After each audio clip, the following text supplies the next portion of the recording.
Hello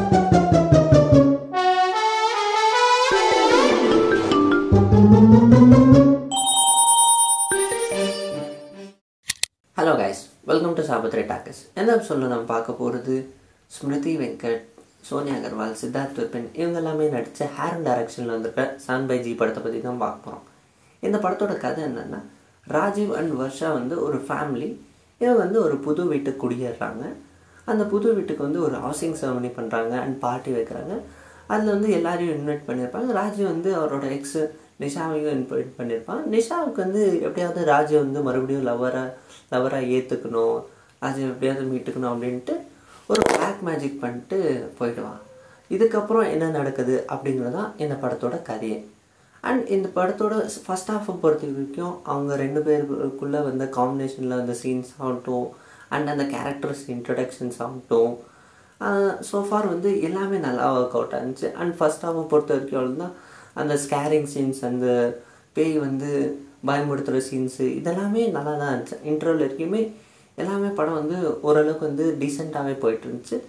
and second ஹாஃபை பொறுத்த வரைக்கும் நம்ம நார்மலாக எல்லா பேய் படத்தில் வர மாதிரி தான் பேய்க்கு ஒரு ஃப்ளாஷ்பேக் இருக்கும். அண்டு அந்த ஃப்ளாஷ்பேக்கை கேட்ட உடனே என்ன பண்ணுறது, ஹீரோக்கும் ஹீரோயினுக்கும் எப்படியாவது அந்த பேய்க்கு ஹெல்ப் பண்ணோம் அப்படின்றது ஒரு ரிவெஞ்ச் எடுக்கிறதுக்கு ஹெல்ப் பண்ணுவாங்க.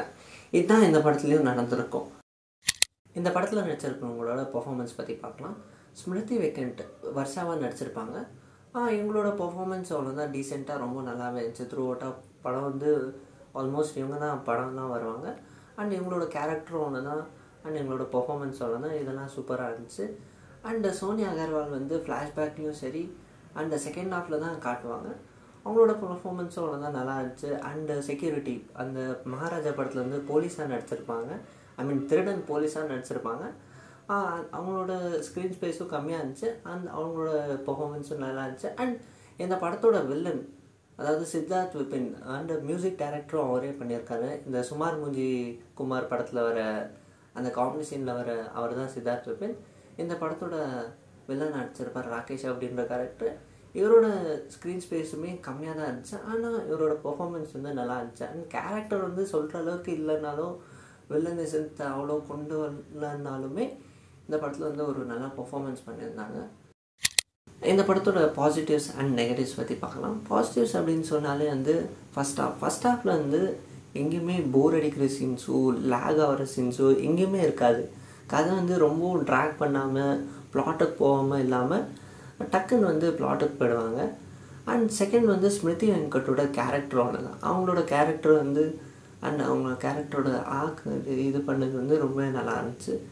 அண்ட் விஎஃப்எக்ஸ் படத்தில் சின்ன சின்ன விஎஃப்எக்ஸ் தான் இருந்துச்சு, அதுவும் நல்லா இருந்துச்சு. அண்டு சித்தார்த் விபினோட மியூசிக் டீசெண்டான ஒரு ஸ்கோர் அண்ட் டெக்னிக்கலாக சினிமாட்டோகிராஃபி சரி எடிட்டிங்கும் சரி இதுவும் ரொம்ப நல்லா இருந்துச்சு.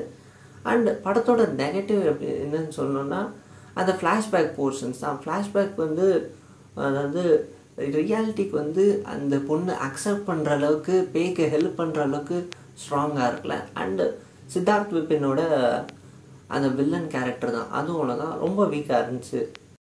மொத்தத்தில் இந்த படம் எப்படி இருந்துச்சுன்னா, ஹாரர் ப்ளஸ் காமெடியாக காஞ்சனா ஆகட்டும், தில்லுக்கு துட்டு, அரண்மனை இதெல்லாமே இல்லாமல் பியூர் ஜானரான ஒரு ஹாரர் மூவியும் இல்லாமல் இதுக்கு ரெண்டுத்துக்குமே நடுவில் ஒரு ஹாரர் மூவி எடுத்த மாதிரி தான் இந்த படம் இருந்துச்சு. அவ்வளோ பெரிய ஹாரர் மூவியெல்லாம் இல்லை, ஒரு மிட் ஆவரேஜான ஒரு ஹாரர் மூவி அப்படின்னு தான் சொல்லணும். இதே மாதிரி ரிவ்யூஸ் பார்க்க சாபத்ரி டாக்கிஸ் சேனலை லைக் பண்ணி ஷேர் பண்ணி சப்ஸ்கிரைப் பண்ணி தேங்க்யூ.